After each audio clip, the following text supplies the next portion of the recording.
Paz seja com todos. E aí, trouxe Bíblia?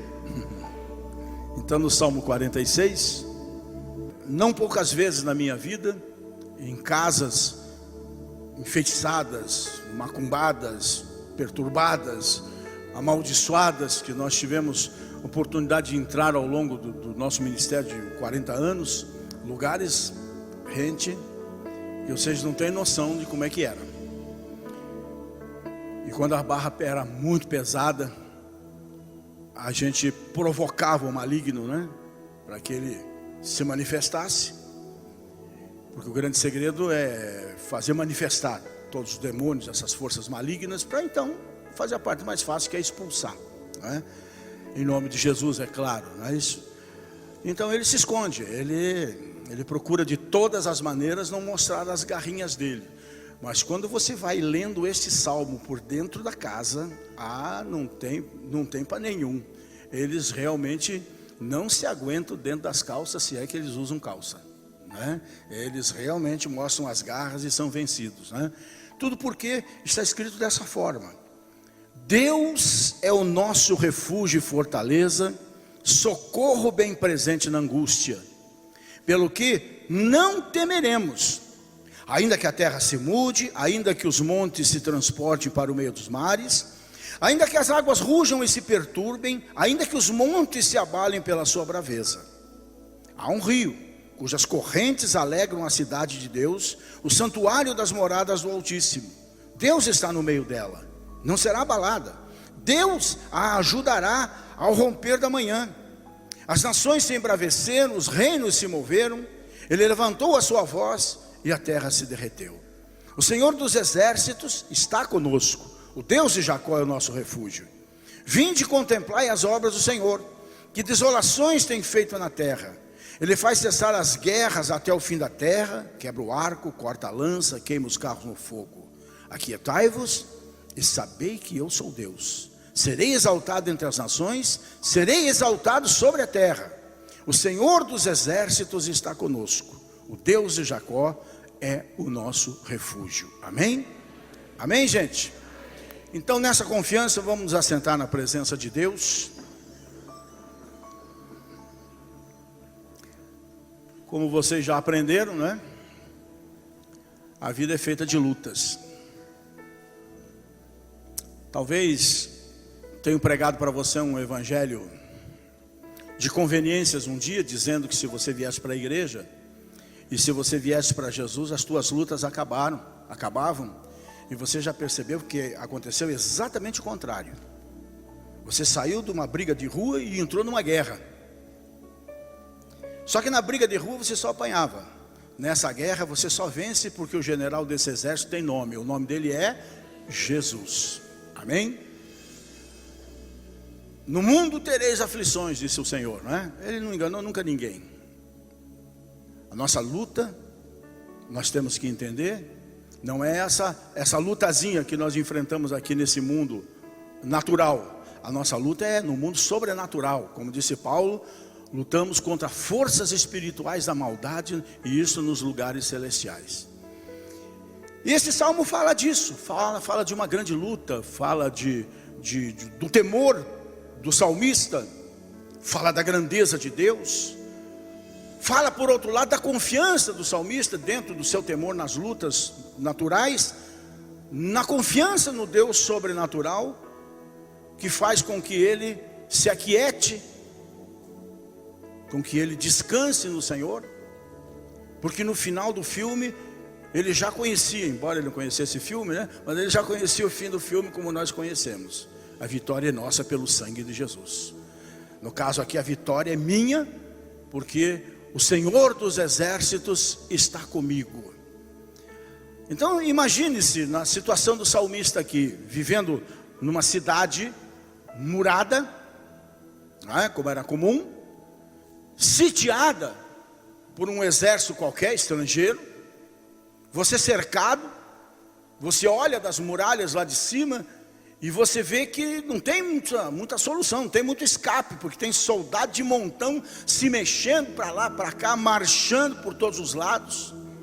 Você vê gente cavando trincheiras, e você vê então que o cerco não é para pouco tempo, é até te vencer, é até te destruir você, família, seja lá mais o que for, né? Dardos inflamados, setas inflamadas, né? Subindo e descendo dentro do teu arraial, né? Isso além, evidentemente, da falta de comida, porque se tinham, uma das estratégias era justamente essa, era cortar o abastecimento, e se possível até cortar algum tipo de abastecimento de água, se fosse possível, né? Então, existe a perspectiva dentro daquilo que ele conta aqui, dessa situação que ele está vivendo aqui, existe a perspectiva de morte ou de escravidão. Das duas uma, ou morre ou sai dali escravo, famílias destruídas, não é? A situação é caótica. A sua preocupação, ele mostra aqui, é uma destruição muito próxima, muito realmente iminente. Então vamos nos colocar no lugar dele. Vamos colocar você. Vamos colocar você. Você perdeu a postura ofensiva na vida. E diante de todas essas lutas, desse cerco, dessas traições, dessas mentiras, dessas calúnias, diante da dor, diante da perda, não é? Tudo que você pode fazer é sentar e esperar para ver o que vai acontecer. As circunstâncias, a situação de momento, te força a ficar só na defensiva. Você não tem energia suficiente para atacar. E de fato, aparentemente, o destino do salmista, o teu destino, o meu destino, no meio das lutas, parece que está fora de controle. Aí vem a pergunta, né? No meio de tudo isso que nós estamos enfrentando, das lutas que cada um de nós enfrentamos, será que vamos sobreviver? Vamos sobreviver à luta? Vamos sobreviver ao problema? Vamos sobreviver à calúnia, à intriga, à puxação de tapete, à dor, à perda? E pelo que a gente vê aqui, o cerco se prolonga mais e mais. Eu li muitas vezes esse salmo de ontem para hoje, né? O cerco se prolonga mais e mais. As situações difíceis começam a aparecer. Me faz lembrar, inclusive, do cerco de Jerusalém pelo general Tito, depois que crucificaram Jesus nos anos 70, que o cerco foi tão violento que as pessoas comiam rato, as pessoas comiam grama, as pessoas comiam cinto, as pessoas comiam sandália, e tem até um texto bíblico que dá a entender que pessoas comiam pessoas, filhos. Tamanha era a fome que cercou Jerusalém naqueles tempos, né? Então, você não está se sentindo nem um pouquinho animado. Diante dessa situação, você não está se sentindo nem um pouquinho otimista. Na verdade, o sentimento mais forte, em alguns momentos, é até de desespero, de abatimento, desânimo, afinal de contas, né? O que eu vou fazer? Eles são mais fortes, eles têm o domínio da situação, qualquer coisa parecida assim, né? Porque isso está parecendo que a nossa cidade, a nossa fortaleza já não é mais tão forte assim. Estamos sendo minados no cerco, estão nos vencendo, estão nos deixando tristes, estão nos deixando abatidos, estão nos levando como tem levado tantos, né? A depressão, estão nos levando aos remédios para superar alguns momentos difíceis da nossa vida, desengano da medicina, problemas com filhos, com marido, com esposa, com dinheiro, com contas, com dívidas que vão se avolumando, vão se tornando uma bola de neve. Enfim, cada um tem a sua luta, né? E embora, gente, as circunstâncias em torno desse Salmo 46, eu procurei lá nos meus livros saber em que situação, em que tempo foi escrito esse salmo. E embora a maioria a gente saiba, esse aqui a gente não sabe, a gente não conseguiu descobrir. Não consegui descobrir em que tempo, em que ocasião isso foi escrito. É um tempo, é circunstância desconhecida.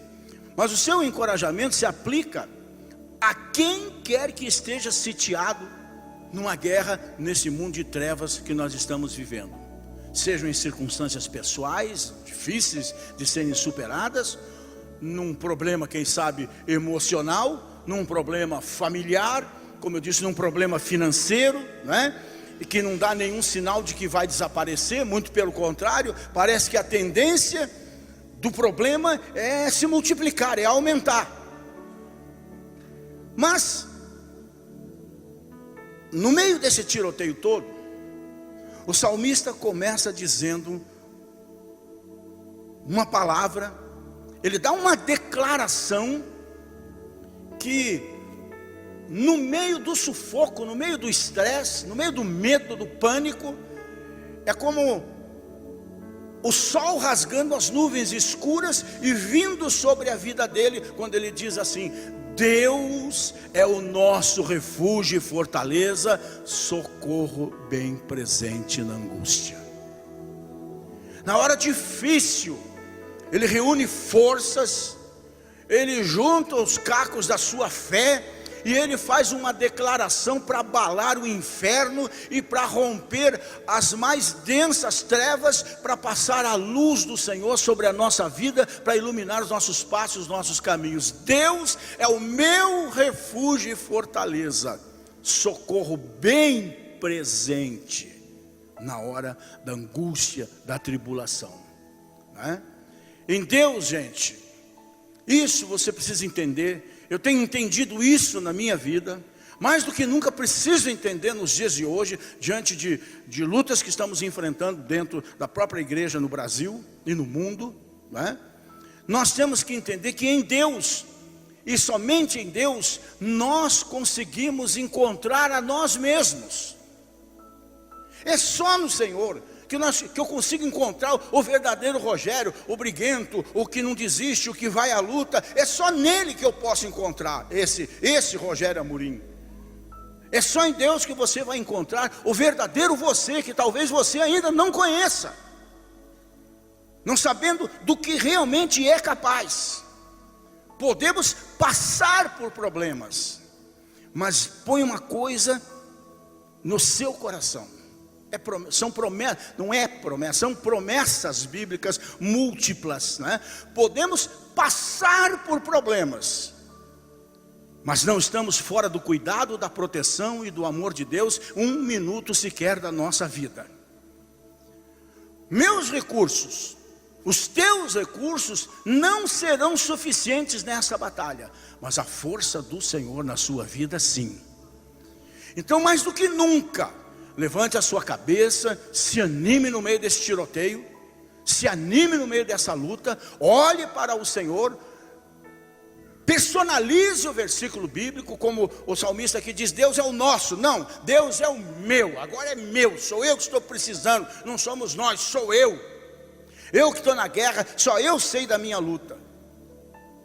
Nos momentos de necessidade, é que não vão faltar agentes do inimigo das nossas almas, que vão dizer que o Senhor nunca, ou raramente, ou apenas algumas vezes está presente,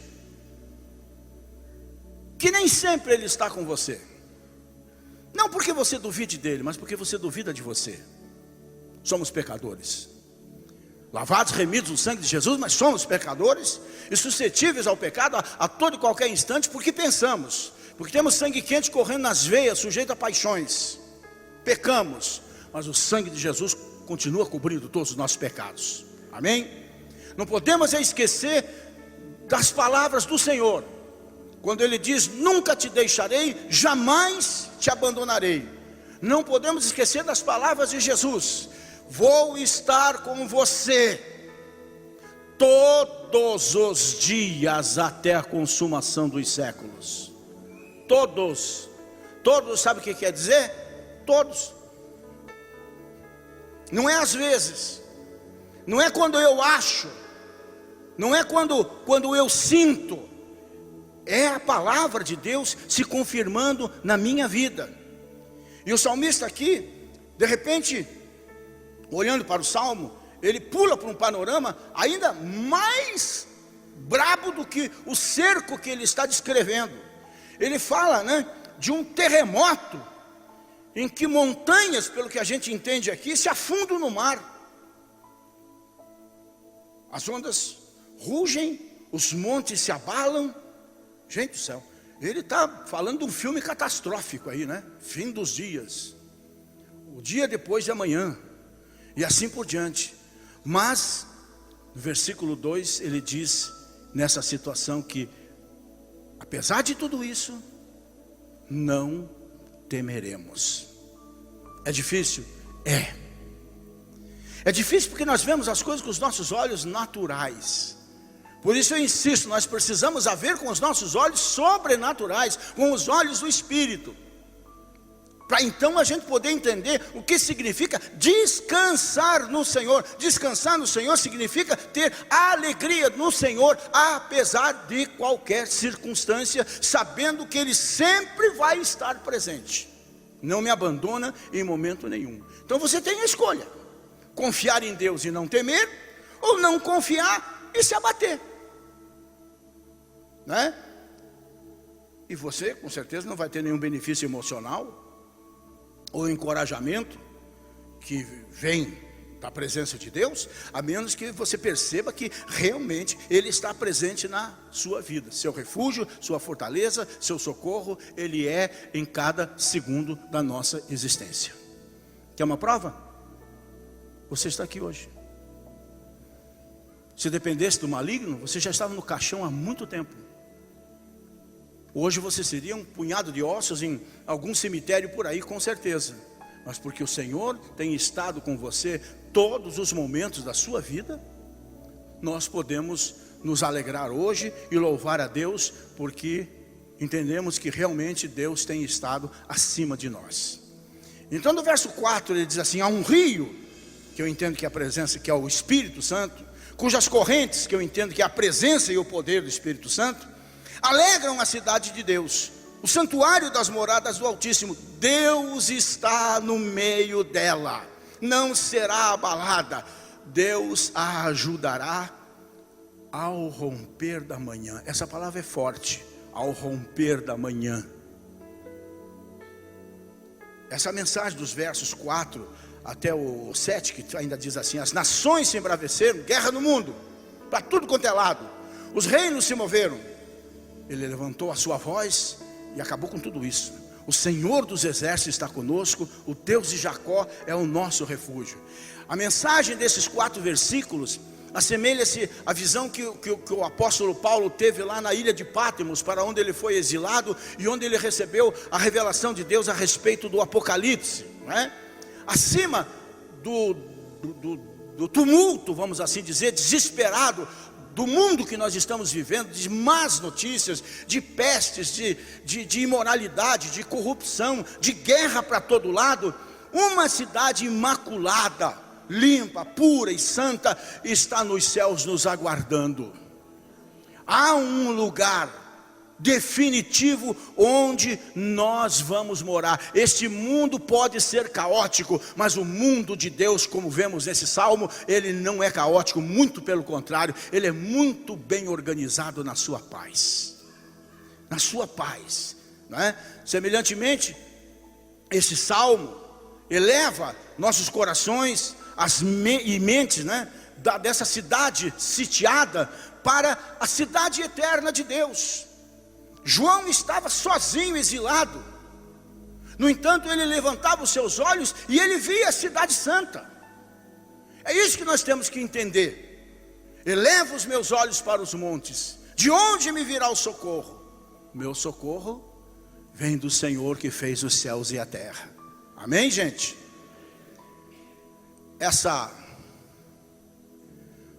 Vamos diante de tudo que nós temos vivido, né? Essa noite terrena vai se acabar, gente. Pois como está escrito aqui, Deus a ajudará ao romper da manhã. E se você olhar para as escrituras, amanhã é o tempo da nossa vitória. Deus ama o romper da manhã. É só olhar para as escrituras. Se você lembrar, um romper da manhã marcou o fim do cativeiro, da servidão, da escravidão dos hebreus no Egito.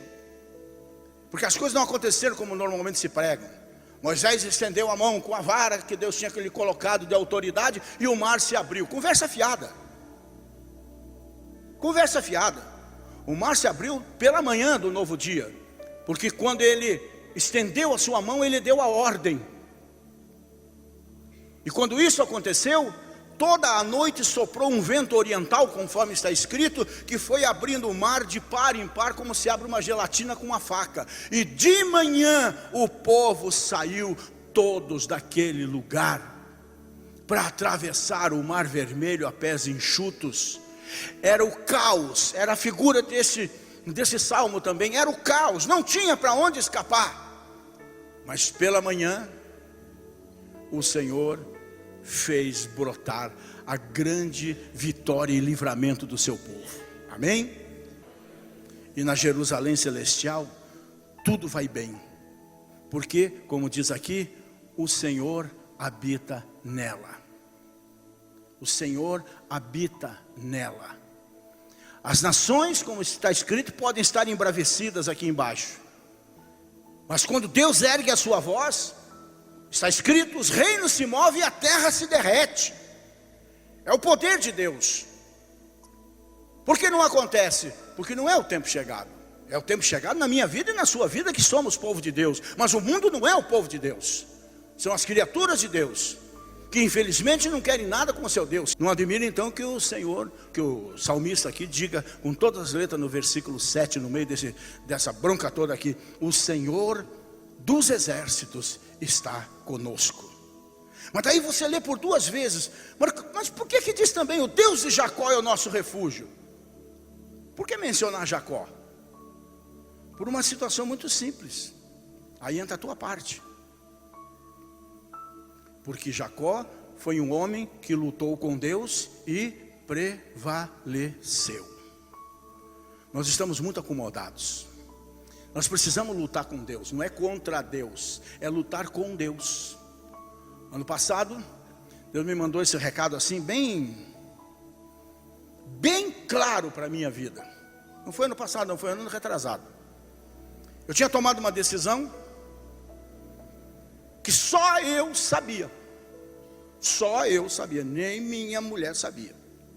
Eu tinha tomado uma decisão. E então Deus simplesmente manda alguém lá em casa, dizendo assim para mim, na bucha: o que está acontecendo com você? Você sempre lutou comigo, por que agora quer lutar contra mim? Eu já não te fiz uma promessa assim, assim, assim, assim? Na mesma hora, o que eu tinha decidido, eu desdecidi. Mesmo instante. Por que está nervoso, Rogério? Está com pressa? Mais tarde, alguém me levou um relógio de bolso de presente, dizendo: isso aqui Deus me mandou comprar para o senhor, dizendo para o senhor, eu estou sempre olhando para esse relógio aqui, um relógio antigo desses de cordão, de bolso assim. Isso aqui é para o senhor estar sempre olhando para esse relógio aqui e descansar nele e viver com satisfação, com alegria, porque o tempo é dele, não é seu. O tempo é dele. A sua vitória, a sua resposta para tudo que tem deixado seu coração intranquilo, ele já tem a resposta, mas no tempo dele, ele ainda tem que tratar com pessoas, né? Então Jacó foi um homem que lutou e prevaleceu, e Deus espera essa ousadia de você, na lógica, na humildade, mas também com coragem, como Moisés teve, de falar com Deus coisas lógicas que vão agradar o seu coração, né? E sem essas lutas, eu tenho certeza que nós não seríamos o que nós somos. Pessoas muito mais preparadas para enfrentar as maiores que virão. É aquela história de sempre. Se não houvesse um leão, Davi não venceria o urso. Se não houvesse o leão e o urso, Davi não venceria Golias. Se não houvesse leão, o urso e Golias, Davi não suportaria o rei Saul e nunca chegaria no trono. Então não resmungue. Faça, aprenda no Senhor a fazer de todo limão uma belíssima limonada, né? E vamos aprender que com Deus nós podemos todas as coisas. Mesmo que a situação pareça caótica, Deus, como ele disse aqui, está sobre a terra. Deus está sobre a terra, no seu lugar privilegiado, na cidade eterna. O salmista agora olha para baixo, isso, ele se sentindo assim, né? Na sua fé, na sua confiança em Deus, acima de toda aquela situação. A gente entende aqui pelas escrituras, os versos principalmente 8 e 9, né? Que ele nos dá uma visão também das nossas lutas, dos nossos problemas, totalmente diferente e também privilegiada. Porque ele agora, ele já não está vendo mais toda a desgraceira que ele relatou aqui. Ele agora já está vendo a partir do ponto de vista de Deus. E não tem apenas a visão de que o inferno está causando destruição. Ele agora está vendo que Deus está colocando tudo nos seus devidos lugares e lhe dando a vitória.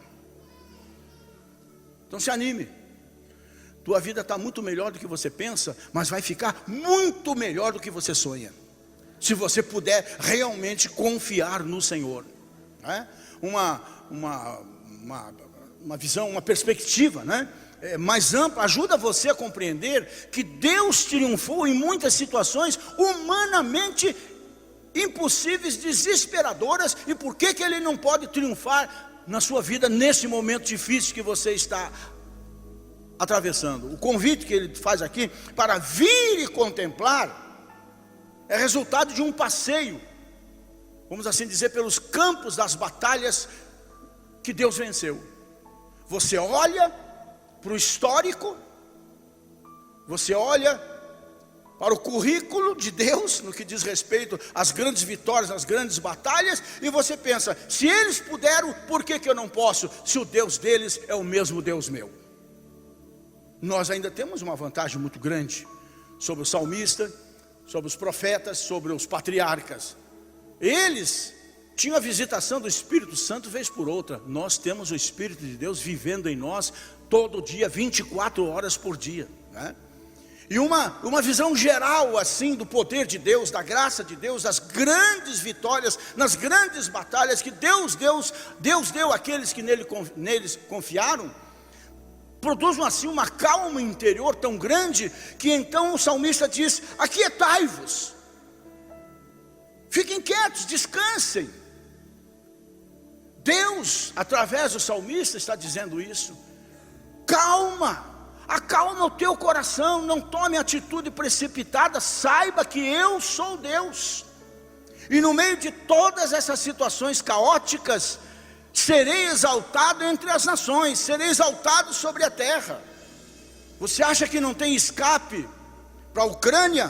Tem. Você acha que não tem escape para a Síria, para a África ou para o Brasil nessa situação? Tem, porque eu serei exaltado sobre as nações.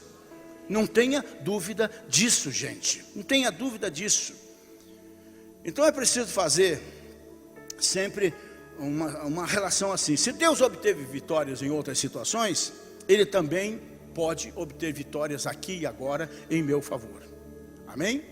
Com esse aquietai-vos e sabei que eu sou Deus, Ele está dizendo para você: está tudo bem, meu filho, está tudo bem, minha filha. Eu estou aqui e eu estou no controle da sua vida. Baixe sua cabeça. Senhor, abençoa essa igreja nessa manhã. Abençoa este povo nessa manhã. Abençoa suas famílias nessa manhã. Abençoa a nossa semana, Senhor. Faça dela uma semana de resposta, uma semana de bênção, uma semana de vitória. É a minha oração no poder e na autoridade do nome de Jesus. E todos digam amém. Amém, gente?